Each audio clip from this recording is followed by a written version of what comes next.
Testing, testing, testing. Perfect.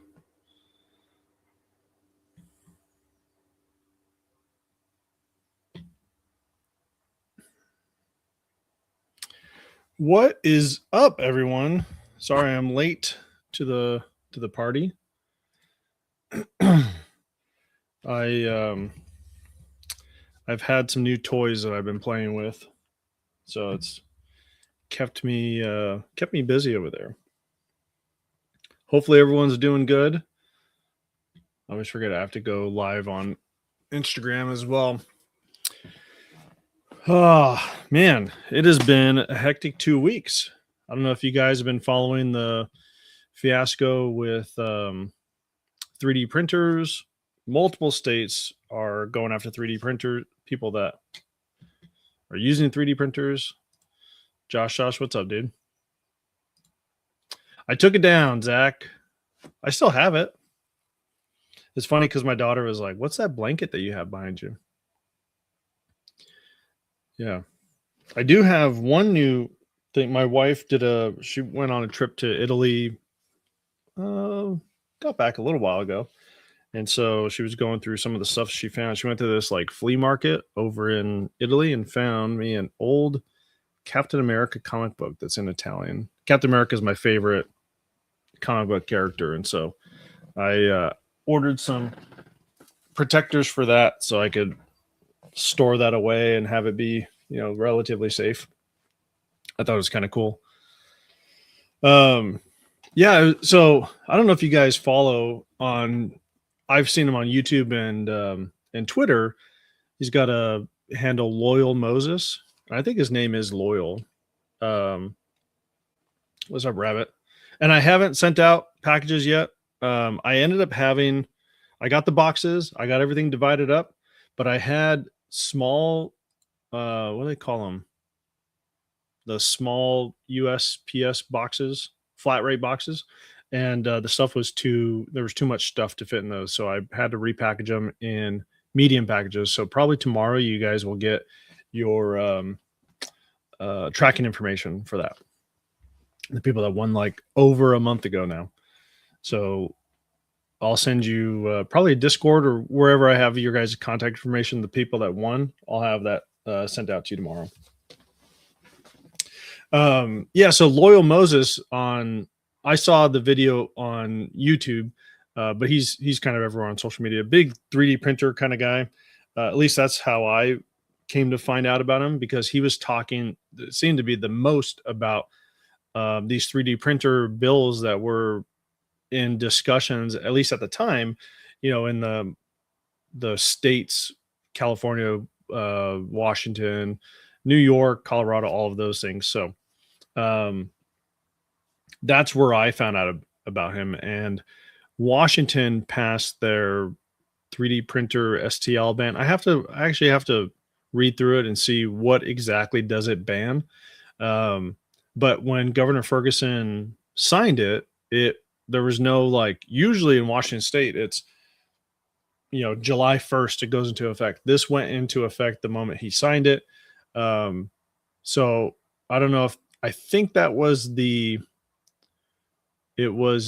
ban on any files that you might have that could be considered firearms or firearm accessories. So I'm not sure if there was two laws that they were talking about here in Washington, but I think the one that passed was the one that basically says, hey, if you even have the digital file for a firearm or a firearm accessory, you are guilty. So it's going to be interesting to see how that one plays out. Josh says he's going to wait to open on his 21st birthday. Hopefully it gets there in time, dude. Hopefully I didn't screw you and send it out, too late. Fingers crossed on that one. I'm checking to see if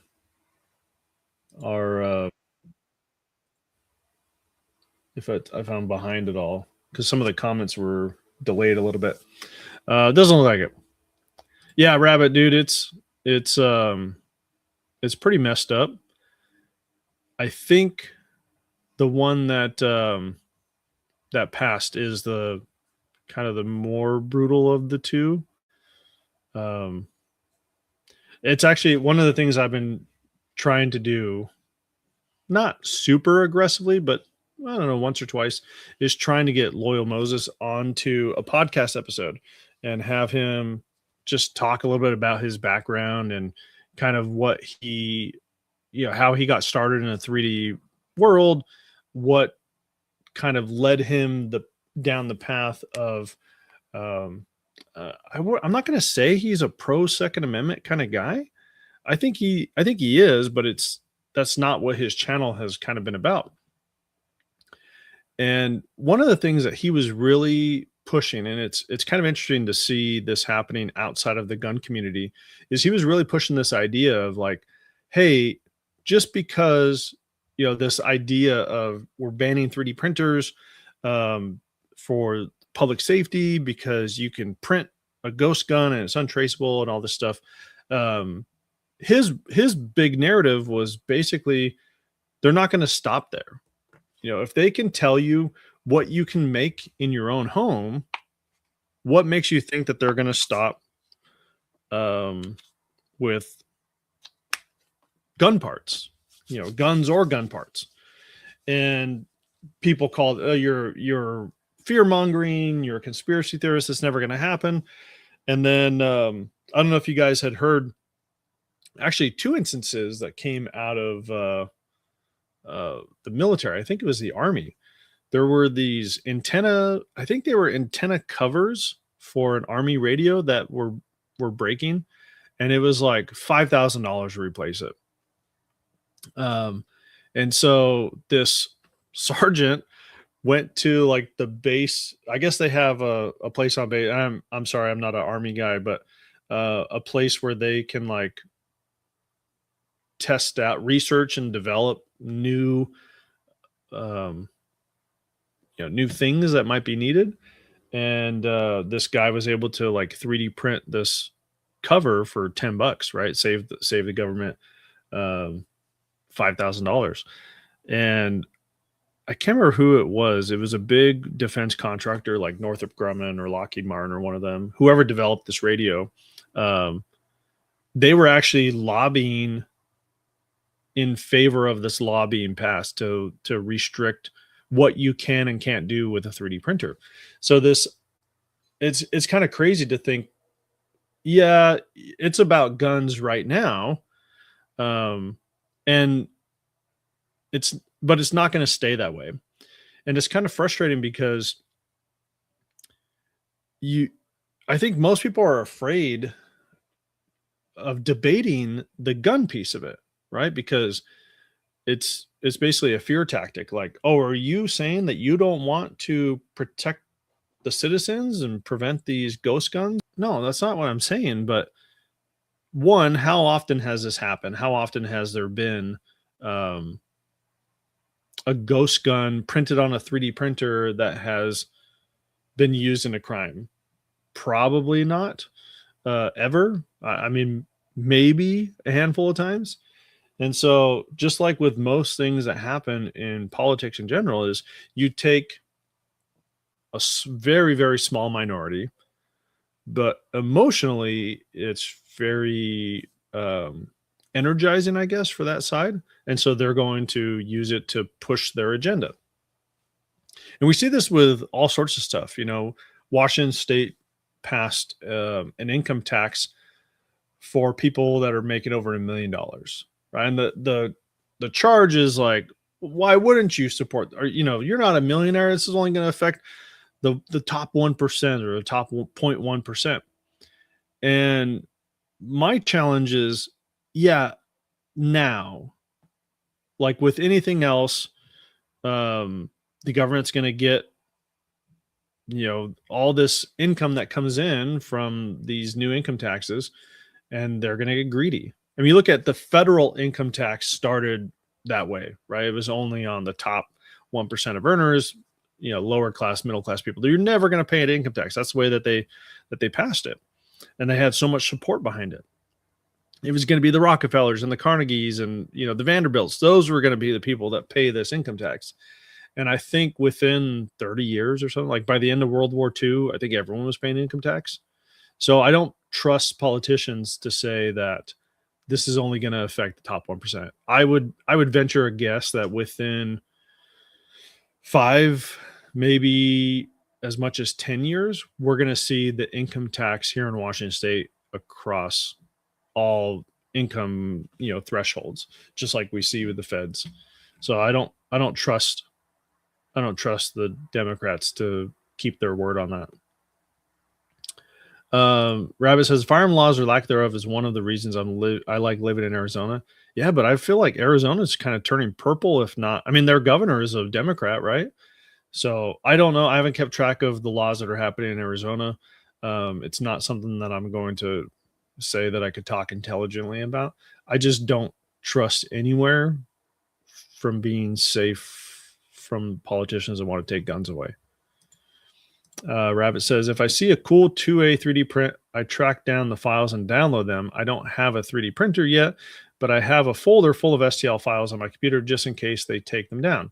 I remember hearing something similar because a knob on a radio was breaking and they wouldn't replace just the knob. They had to replace the entire unit, but they could be printed for a few cents. Yeah, Zach Fett says the top 1% have lawyers. The top 1% can move. They're never going to pay that tax. So two things. Governor Ferguson, the Washington state governor, was asked two things about the income tax. One, is it going to affect the Seattle Seahawks? How much is it going to affect the Seattle Seahawks? And his response was basically like, look, there's other states that have income tax and they have football teams. This idea being like, it's not going to affect us. And then I forgot, some general manager or someone from the Seahawks department was like, yeah, this is really going to hurt us free agency wise, because although they may be able to get folks, hey, what's up, David? Good to see you, brother. Although the Seahawks may be able to still get people, I think the pool of people that they're going to be able to take from is going to be smaller because there's less people that are willing to move to a place where they're going to be taxed more. I remember hearing this crazy stat out of from the Super Bowl, because California has I think they call it a jock tax. And the Seahawks quarterback went down and he practiced for like 10 days, kind of got acclimated to, I think it was in California, the Super Bowl, 10 days of practice before the actual game. And I forgot what it was. He got paid like $145,000 to play in the Super Bowl. But because of the jock tax, you get taxed based on how much your income is for the year. They break it down per day. And it was something like he had to pay over $200,000 in taxes for that 10 days that he was there. So he paid the state of California $60,000, $70,000 to play in the Super Bowl. He had to pay to play. And so I don't know, for me, if I was in those shoes, I'd be like, no, I'm not. Why would I want to go there and lose money? And so I can see that happening here in Washington state. The other big thing that he was asked was, is this going to lead to, I think they call it capital flight. Are we going to see millionaires and billionaires leave Washington state because they want to escape this tax? And someone had said this here. Yeah, Zach said the top 1% have lawyers. The top 1% can move. They're never going to pay that tax. And I think a majority of it is true. The guy that founded Starbucks, Howard Schultz? He already said that he's moving to Florida. There have been a lot of other Washington millionaires that have come out and have said, yeah, I'm looking for somewhere else to move to.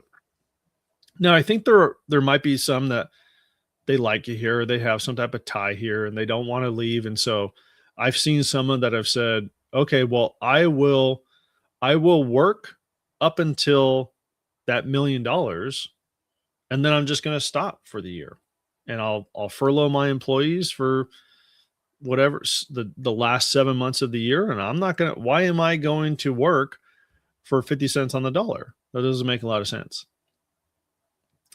Rabbit says a lot of our politicians are Dems now, but most of the people I know feel like our elections are very insecure and that politicians are being installed, not elected. Yeah. Yeah, Rabbit, you got it. So it's not super fair that someone has to pay to play in the Super Bowl. Um, I think it's very frustrating. So there's tons of drama that's happening just around the US right now. And it's tough when there's so much happening on the federal side.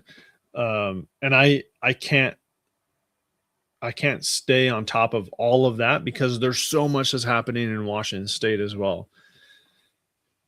Yeah, this is a funny one, Rabbit. He says, if I remember correctly, the governor of New York has started basically begging the millionaires that she told to move to Florida to move back to New York because they aren't bringing in enough taxes. The way that she said it was really, really funny too, because they played the clip back in 2022 or 2023. That was basically like, you don't like it here, move, right? Get out of here. So they did. And now she's coming back and she's basically saying like, hey, we hope when you're down in Florida, bring some of those millionaires back because we want them here to support our I forgot how she worded it, but like our social justice programs or our social programs, right? I would say kind of Robin Hood-esque, right? Taking from the rich to give to the poor. Although what's different about how the government does it is they set up a massive department to handle that. So you take from the rich and then you feed the government machine and then the poor gets very little. It's not like a one-to-one trade-off. And I'd be really curious to see when you look at the taxes that are coming in, especially the taxes that were designed for specific programs, right? So for example, here in the area that I live, they had a levy that was passed, I think it was 5 years ago. And it was kind of small. They make it look small. It's like, we're going to tax you 0.01% or like for every $1,000 of assessed property value. And this tax is going to go to our schools. And so here in this area, there's two counties. And so one county passed the levy. They renewed the levy. The county that I live in did not pass. It was really close. It was close to 50-50. But in order for it to pass, you need to have 51% or more, and they didn't get there. So they're doing the school board has chosen to put it back out on the ballot. They can do it twice per year. So next month in April, it's going back out to everyone to vote on to try to renew this levy. And, the big thing is like, if you don't do this, the school district is going to lose $50 million, whatever it is. And we're not going to have after school activities for kids, or we're not going to have these cool things for kids. So I went to a jazz music concert that one of the schools put on, and they made sure they had a big poster board in the front. It's like, tonight's performance is funded by this levy. And so I would like to see how much money has come in from that levy and then how much has gone out to the schools, because I bet you it's not one for one. And the frustrating thing for me as a homeowner, my assessed value, right, how much the county says my house is worth, actually went down after the levy passed. It went down in 2023 or whatever, but my property tax went up because there was this additional tax. And I think people look at it and they think, oh, 2 cents for every $1,000, that's not that big a deal. But if your house is worth $500,000, like, oh, that's a few $100s more per year that you have to pay.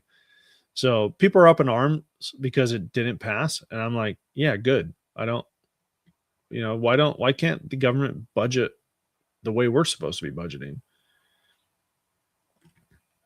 Rabbit says something like, we need those millionaires in Florida to come back and open their checkbooks to fund our social programs. Yeah. Yeah. So dude, I can get on there's so many things that, like, there's another levy that they passed here in my jurisdiction. and I voted against it because I don't want to pay. I hate paying taxes, man. I hate it. And this levy was like, we want to do another, $2 for every $1,000, whatever it was, and we're going to take this money and we're going to build a water park, right? Because it would be cool. It'd be cool to have a water park here. I vote against it. My wife votes in favor of it, and it passes. And then she looks at our property tax bill because it goes up, right? Pretty significant, like $1,100. I think it was the school levy and this levy. It was a lot. And she was like, "Oh my gosh, this is like ridiculous. Look at how much this increased." I'm like, "You did that. You and all these people that voted for this, right?" So the thing's not even built yet. So we've been paying additional taxes, and the water park is, who knows when it's going to be finished. If it's a government doing it, it's going to be behind schedule and probably triple the cost that they said it was going to be. But they put out, how much is it going to cost to go into this water park? And so for my family to get like a season pass for the family, it's like $700. Like, not only did I already pay that every year in property taxes, now I got to pay it again to take my family to the water park that you're building off of my money. Dude, I am like, you give me talking about property taxes. It is, it's very frustrating. There are some states too for our veterans that are in there. If any veterans are 100%, look into what offerings there are from the state for disabled vets, because in Nebraska, for example, if you're a 100% disabled vet, you can actually apply to not pay, to have your property taxes waived for the rest of your life. So that could save you, man, Nebraska has really high property taxes. That could save you $5,000 to $6,000 a year. They did pass a law like that in Washington State. I think you have to be over 60%, 70%, something like that. But in order to qualify, not only do you have to be over whatever percentages, but you have to make less than like 56,000 a year, which is basically the poverty line in Washington State. So, I mean, it's a step in the right direction. It just would be nice to recognize, it's almost like you're punished for being a disabled vet and then going out and working. It's really frustrating to see that. Rabbit says, tax when you earn money, tax when you spend money, tax when you die. Dude, don't. There was a podcast I was listening to, and I forgot who it was that said it, but it was something like every dollar that you make is taxed like 7 times. And it's exactly that type of that type of thinking. Like, there's a Social Security tax. So there's a federal income tax. If you live in a state with an income tax, you got to pay the state income tax. Sales tax. If you buy something, there's an inheritance tax. There's a death tax. It's never ending. Never ending. Dude, that is a soapbox that I could spend a lot of time on. Taxes. I understand the need for some of them. But when I hear stuff like, hey, if we don't renew this levy, the school is going to be out $50 million. Like, why did you plan stuff to think that this was never going to stop? Right? You put it into effect. I would have thought, as a person that does budget, I would have thought, okay, how can we're going to collect an estimated $25 million over the next 5 years. Let's figure out how to best spend that to help our kids. Instead, they wrote it up, and it's like, it's going to end in 5 years. So here we are, it's ending. And I feel like the school board's like, oh my gosh, what are we going to do? If we don't renew this, we're going to be out $50 million. Like, why did you hire a bunch of people and create a budget that required that? It's wild that type of stuff just goes through. Rabbit says, here in Maricopa County, you have to be 100% and make less than 20,000, though we're trying to get the income limit removed. Unfortunately, I doubt I'll be able to get 100%. Dude, don't give up. There's things that, there's a lot of people that I know that, we're at 10%, little stuff that I brought. Like, what about, dude, you worked around jet engines, or you did this, or you did that. And you could probably get up to 100%. And there's people that can help you with that. So I think Croak was sitting at like, I forgot, it was 60% or something like that. And he fought and he ended up getting 100%, got a bunch of back pay as well. It's awesome. Rabbit says, sounds like the recent stuff with healthcare provisions that Trump didn't let be renewed because they were passed during COVID and weren't meant to last forever, but everyone freaked out. Yeah. My job currently, we had a discussion. I got to be careful about what I say because I work for the government. There's a thing that we do, my unit does, that is going to be moving to another unit. And we had a discussion today or yesterday, I forgot when, had a discussion about it.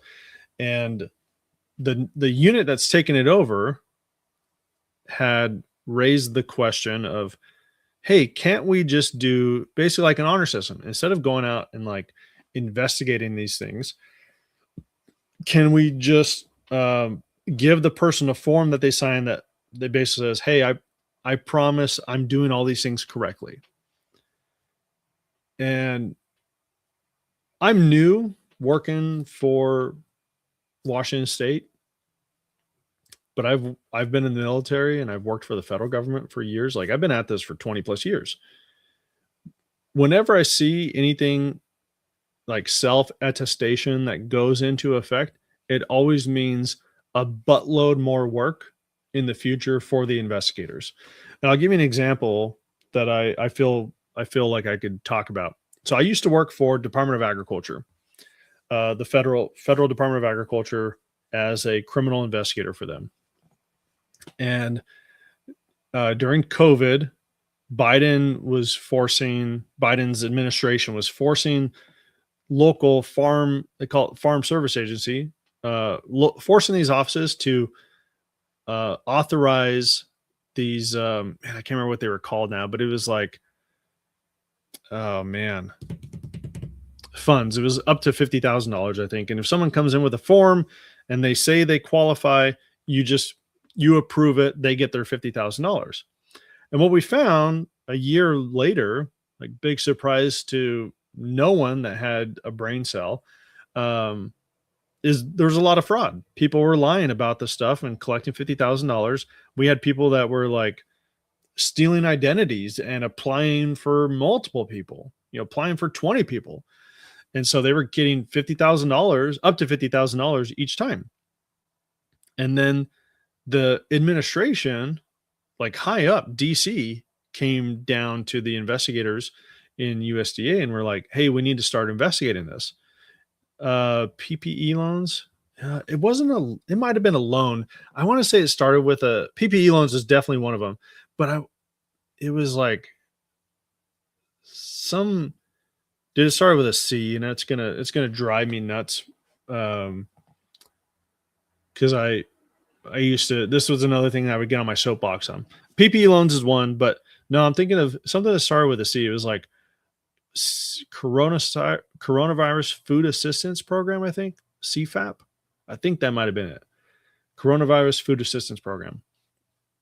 And something like that. But the basic gist was, if you were a farmer and you grew apples or even if you had livestock, and because of COVID, the price of your crops went down, you could come to the government like, hey, I'm out money because, whatever, people can't go to stores, so they can't buy apples or they can't buy potatoes. And so I need money. So there were a lot of people that took advantage of that program. And we started investigating dozens upon dozens of them. And I was one at the time. I don't know if it's been a while since I talked to anyone there, but at the time I was the only investigator covering Washington State and Alaska. And, if you have 22 of those, like, you have no other time for any other food stamp fraud. Or we also investigated like dog fighting, like people that were having dog fights. We'd investigate them. So tons of fraud. And I get it. Like there should be a safety net in some instances for people in times of crisis. I didn't think that that was one, and there should have been some vetting that had some simple, super simple vetting. Like, dude, some of these were. Does their ID match the name that's on the paper?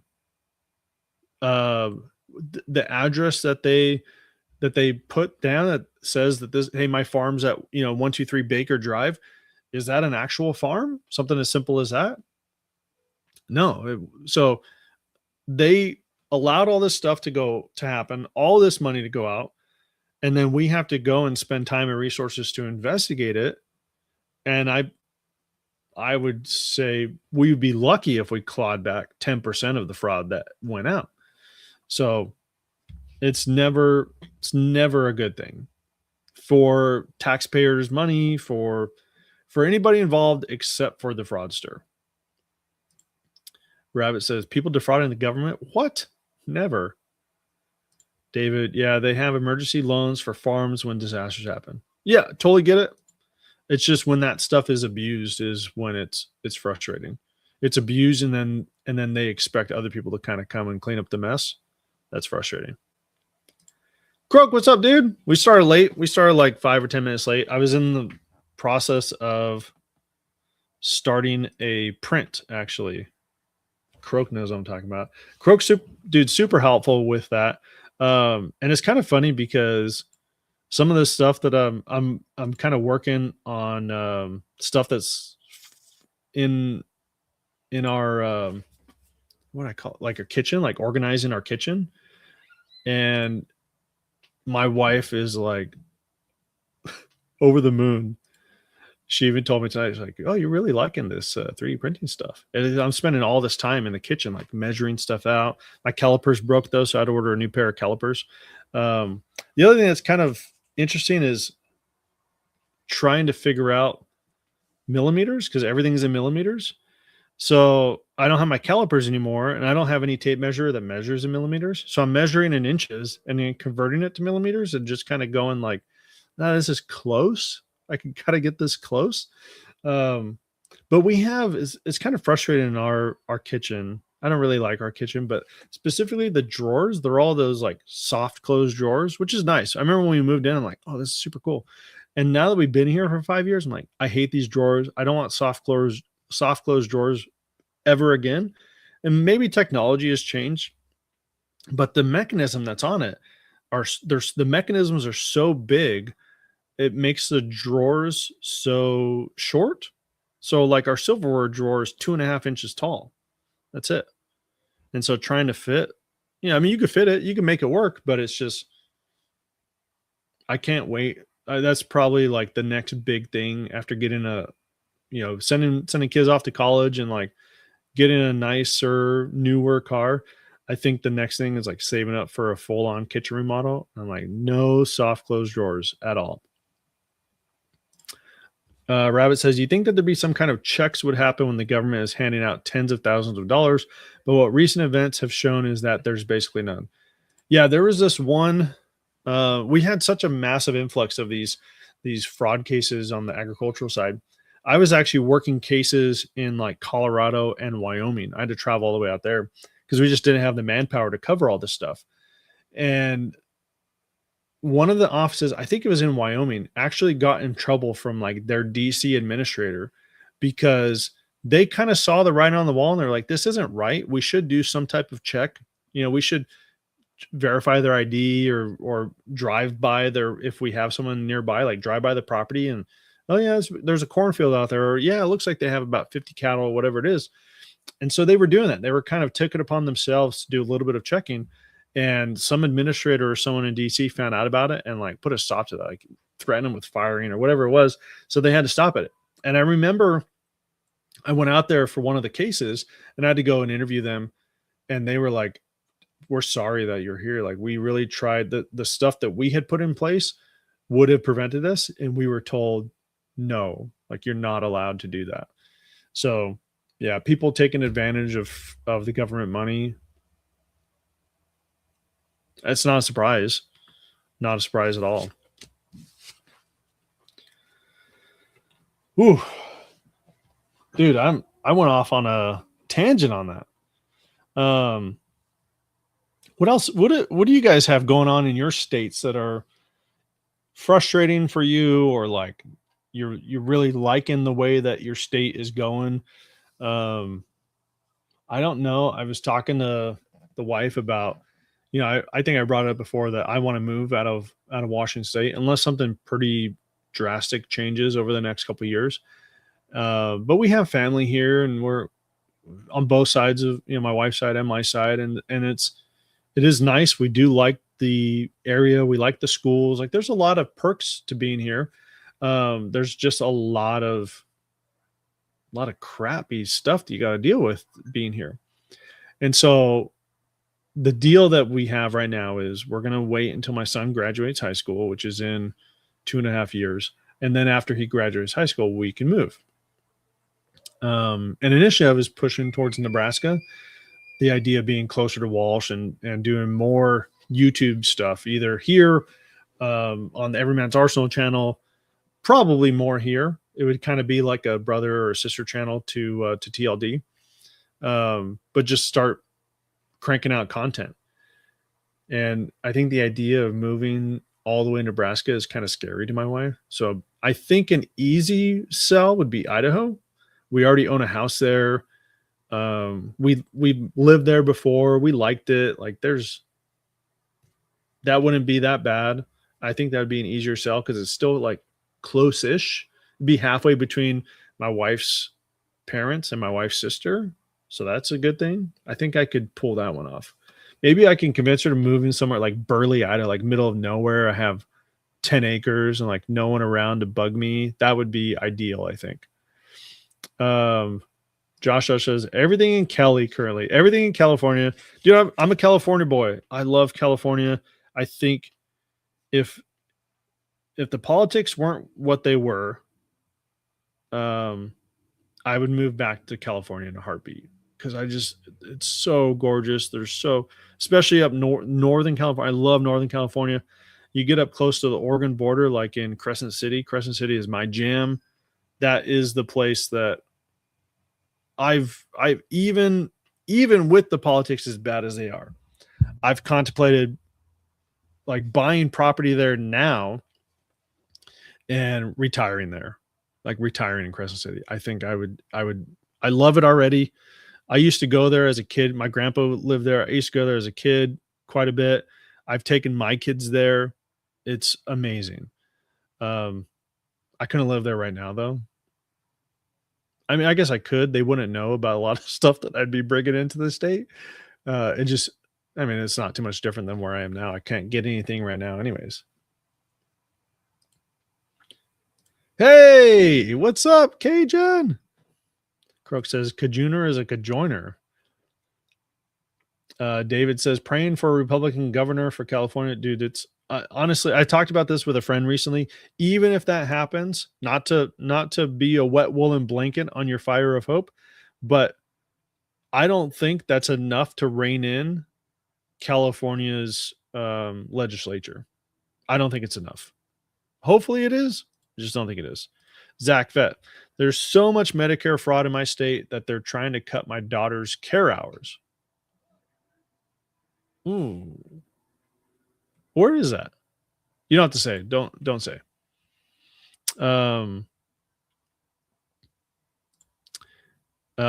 Crescent City as in New Orleans? No, way too humid. Crescent City, California.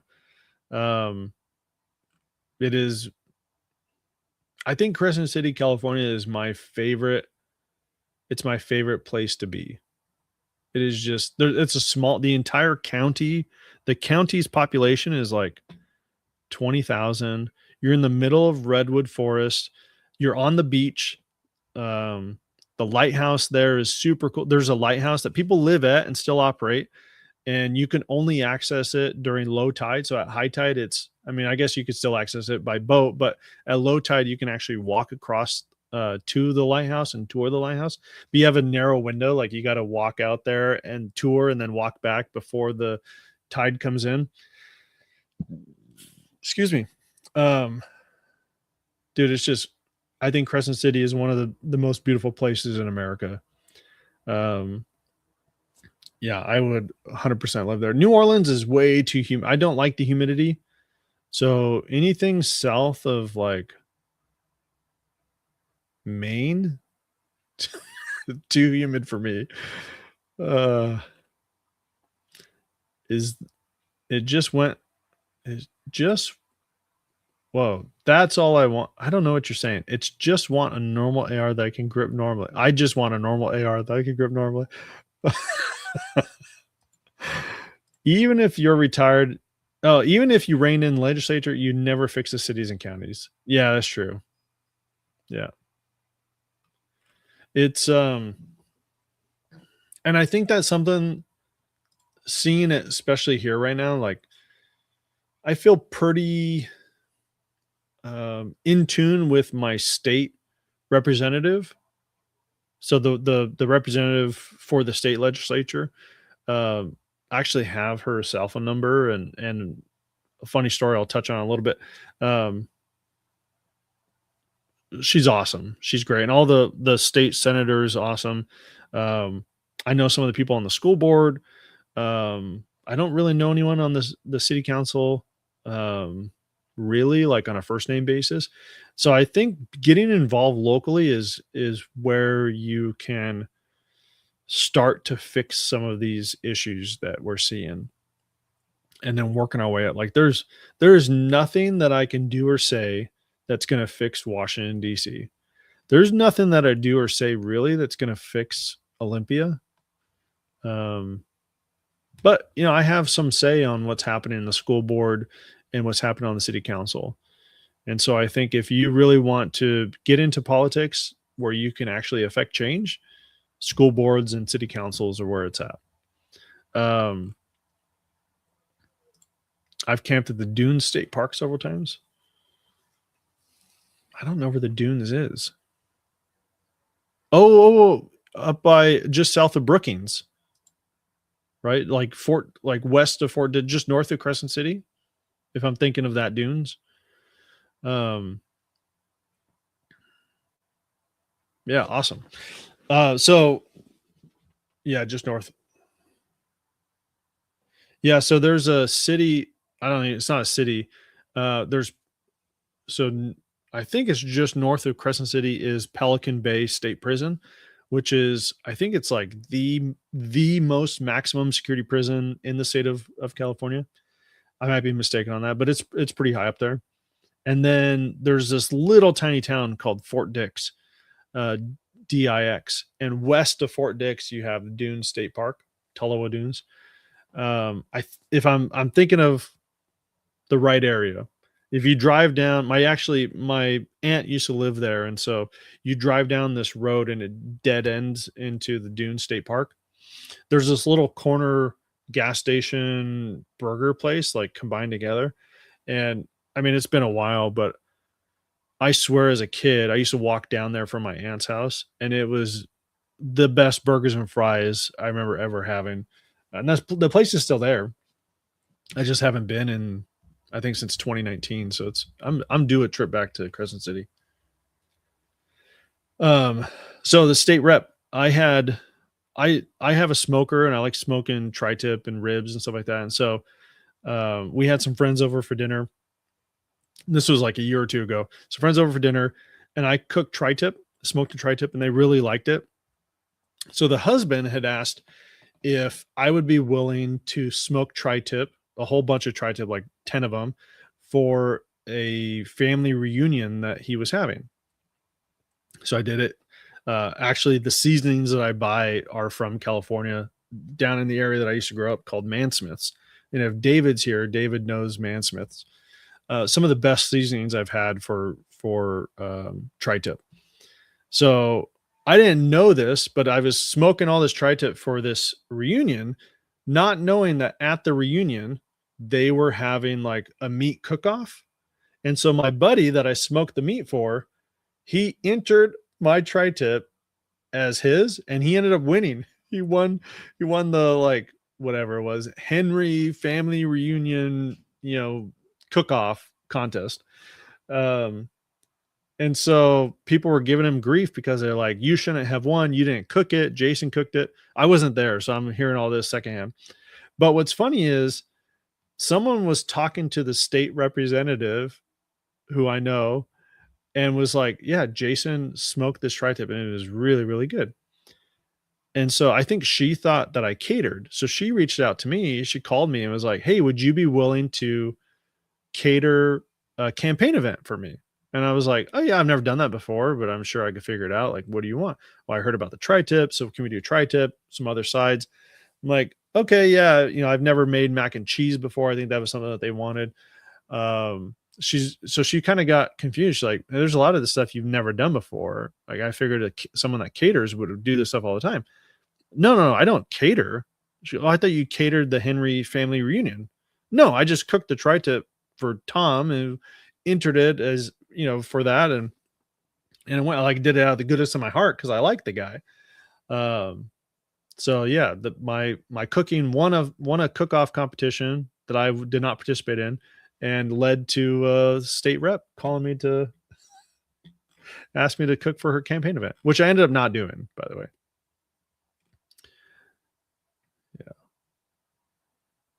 Want to make sure I'm not behind. I know last time we had comment problems on StreamYard. Dave says Mansmith's is always out barbecue. So I won against them for SJB rib cook-off using their own seasoning. I have some of their rib seasoning, and it's my go-to for ribs now. I used to kind of make my own, but I like that one. And then their grilling spice, the original grilling spice, is what I use for my tri-tip cooking. And I don't cook. Some people cook it. They call it brisket style, where they cook it like way past well done, so it's like a brisket. But I cook mine so it's like rare to medium rare, and it's just my family loves it. We put it in all sorts of stuff. Like I'll cook a bunch of tri-tip and then we'll freeze it. We just did this recently. Cook a bunch of tri-tip, smoke a bunch of it, and then have one for dinner and freeze the rest. And then that tri-tip will get mixed into all sorts of stuff. So we'll throw it in chili. We had it with this like sweet potato and bean skillet recently, which was really good. I got that smoker during COVID, and it like, my wife loves it because I cook more often now, but the stuff that we cook gets thrown into all sorts of things. Probably the weirdest one that we tried that ended up being really good. We smoked a pork shoulder to the point of smoked a pork shoulder to the point of it, shredding apart. And then we put it in egg rolls and had like smoked pork egg rolls. Delicious. It was awesome. Boom. Out of here, Muhammad. That's what you get. Yeah. Got my mom a smoker for Christmas, and she's been smoking everything lately. I don't know if it ever gets cold enough where you're at, but one of the things we tried this year is smoked cream cheese. And we just got a rack that we put the cream cheese on. We seasoned it differently. So one of them was a cinnamon sugar. I'm not going to call it seasoning, but a coating. One was like a habanero honey coating. And then what you do is you do a kind of a cold smoke. So I have a smoke tube, filled it with pellets. You burn one end, kind of like a, cigarette. You just kind of let it smoke down. And I had a tub of ice just to make sure it didn't get too cold. We did this in the wintertime. And then you just eat them with like crackers and stuff. Dude, it was so good. It was awesome. Do it, Josh. I think I put down, it says Muhammad Ahmed was banned and their comments were removed. So Bailey says, I will do smoked pork shoulders and char some onions and caramelize them in the smoker with some brown sugar, cinnamon, and ancho chilies. Ooh, that sounds good. Do you put that in like one of those tin foil dishes? Like you smoke it all in that? How do you, what do you put it in? A pot? This coworker smoked a block of sharp cheddar and it was amazing. Yeah. You can go buy any cheddar, any cheese, non-smoked cheese from the store and just smoke it. And we'll smoke we'll take Gouda, smoke it, and then chop it up and put it in our queso when we make queso. And oh, so good. It's so good. Pork shoulder steak is my favorite meat. Done right, I'll take it over just about any beef cut. Ooh, I don't think I've had a shoulder steak. Gouda takes smoke very well. Yes, it does. There's some for those of you that are vets. There's a lot of smokers that'll do deals for vets. Um, Camp Chef, I think Camp Chef does like 30 or 40% off for veterans. I think Traeger does as well, and maybe oh man, Pit Boss, some other company. So if you guys are looking into that, it's always a good deal. Use those discounts that you have access to. Excuse me. Onions are direct heat for an hour, then into a cast iron pot. Pork is smoked like a brisket with apple juice, soy, and butter, and crab boil spritz. Dude, that sounds so good. There's all sorts of things that I need to try. It's kind of funny. I'm into, my son and I are both into anime, but I'm into anime all on my own. I'm not going to blame that on my son. And so there's this new anime that I'm watching called Campfire Cooking in Another World. And my wife doesn't really like anime, so she comes walking and she's like, every time you watch this show, they're cooking something. And I was like, well, the show is called Campfire Cooking in Another World. And the basic gist is like there's all these monsters that are kind of similar to monsters here. So like a rock bird is like a chicken, or bloody bullhorn, I think, is the name of another monster, is like a cow. And so this guy will take the meat from these monsters and cook them as if they were like earth dishes. And so, and he'll cook them in a way that the people in the new world aren't familiar with. So everything's like, oh my gosh, this is so amazing. But there's actually been some dishes where I'm just like, that actually looks good. Like I want to try making that dish. Bread. That's the only thing I know about that show. Bread. Campfire Cooking in Another World. I don't get that reference at all. I thought you were going to talk about how you started making sourdough bread. Rabbit says, when I'm finally able to move out on my own again, I definitely will be getting a smoker. Do it. The other thing that I think I would use the heck out of is a flat top griddle. Not sure. I think I would. I like this. Come on, 2008 Part 2 Housing Crisis Boogaloo. Dude, how nice would that be? I'm super fortunate that I refinanced before the craziness, and so my interest rate is stupid low. I'm very, very fortunate right now. And so that's part of the other reason why I don't want to move, because my interest rate is, I'll probably never be able to get that interest rate again. Brother has a flat top griddle, calls it his redneck hibachi. Yeah, I have a Camp Chef, like a portable griddle, I guess you could call it. It's one of those Camp Chef like 2-burner camping stoves. It has the collapsible legs and a big cast iron, griddle that goes over the burners. And we'll do like a Mongolian night, so you can, kind of like how you would at a Mongolian restaurant. You have your, whatever things you want to add. We'll have a bunch of different sauces and things like that. And then people will bring the bowl out to me and I'll cook it up on the flat top. The problem is it's like 13 inches deep. It's made for camping, so it's not huge. You could do one or two at a time. I think having a big like 36 or 48-inch flat top would be awesome. It's probably not going to happen this year. Maybe it'll happen this year. Maybe we'll wait and see what like Black Friday sales they have. Let's see here.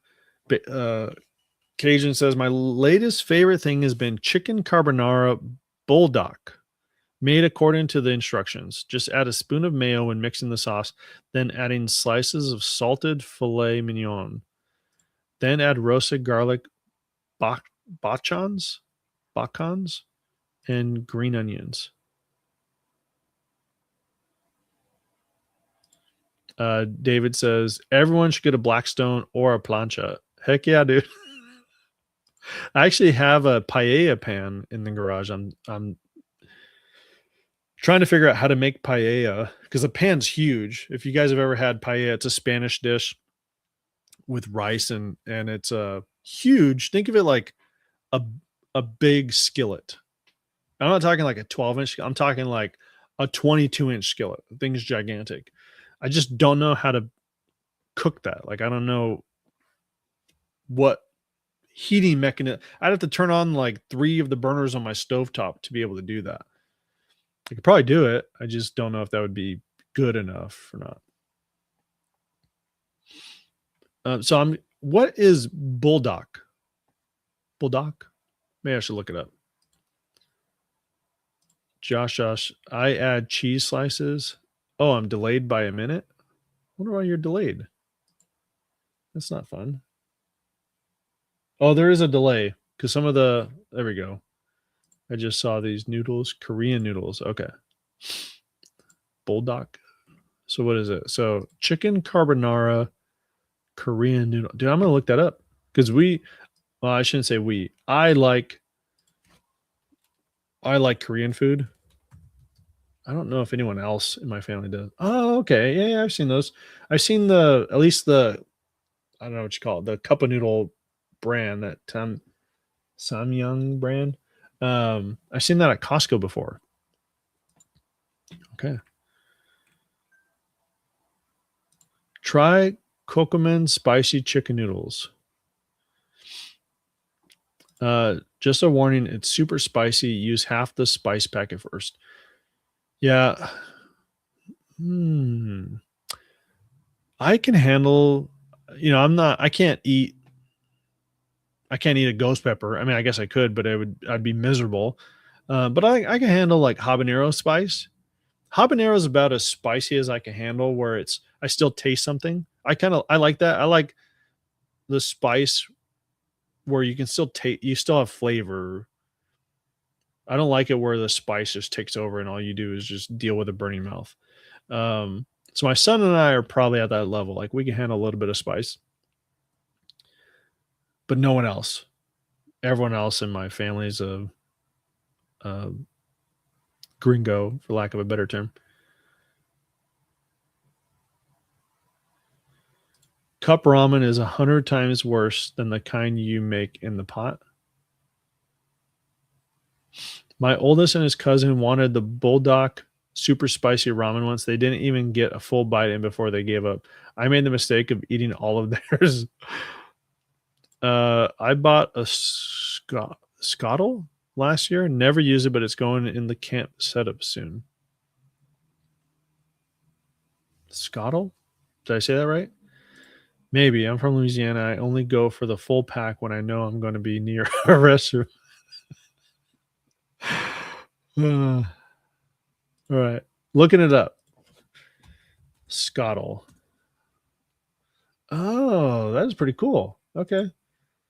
Let's see if I could pull up a picture of this and share this. If I could do this, it's been so long. How do I do this? Share screen.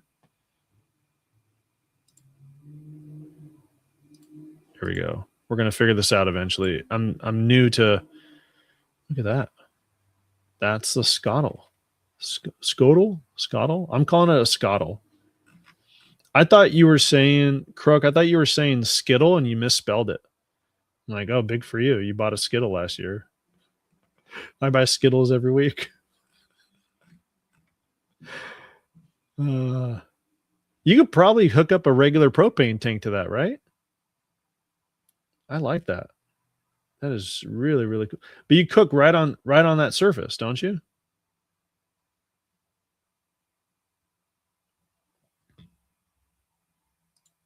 Cool. Really, really cool. All right. I gotta hang on to that. It was pure pain, like I didn't taste anything but fire. Bulldog does not mess around with their spice level. Okay, some are more walk-like. What brand are you getting, if you don't mind me asking? This one is it's Scottle.com. It's not super expensive. There's cheaper ones too. Okay. Interesting. Really cool. I like learning stuff like that.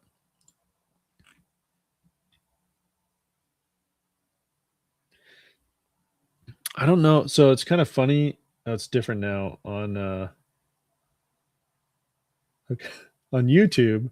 If you move your cursor into the window, Instagram disconnected the stream. Oh well.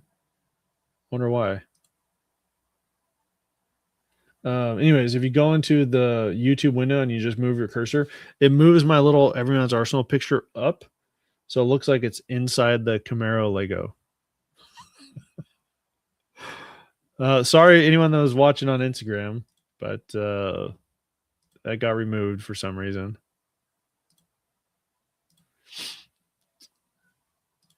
$17.76. What up, boys? What's up, dude?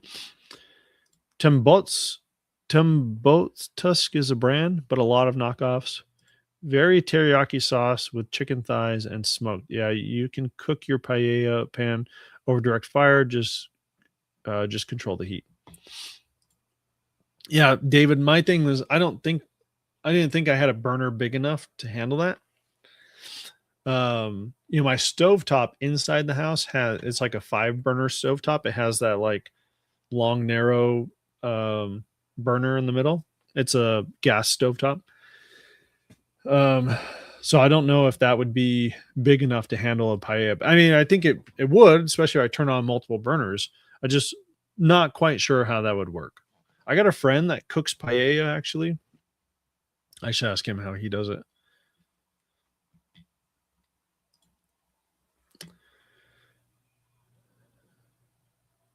All right, gents. Well, we broke an hour. I think we're going to call it there. I appreciate you guys jumping on and chatting with me and kind of hanging out. Sorry about being late. I really am trying to do this every 2 weeks. If you guys do want to see it more often, or if you want it changed to a different day, keep me, just let me know. You can reach out to me on Discord. I'm not super active over on the TLD Discord anymore, but I'm over there every so often. You can reach out to me over there, send me a message here, comment. And just keep me posted on what you guys want to see. If there's certain people you want me to try to get on and talk to, we're still gonna, there has been a lot of motivation, but there is something that I'm working to try to get more guests on the podcast side and start pushing those out. Probably May-ish is my guess. But yeah, it's true. Croak said it's not Discord for Jason; it's Croak GPT. A lot more accurate than Chat GPT, by the way. So I appreciate that. Appreciate you guys for being here. I will see you guys in 2 weeks. Axel says it's been going for an hour. Thanks, Poo2, for notifying me at the end. Keep up the good work, man. Appreciate it, dude. 2 weeks. We'll be here. So we changed it to Fridays, every other Friday. So the next one should be April 10th at 6:30, although I was a couple minutes late today. All right. See you guys. Appreciate you being here. Adios.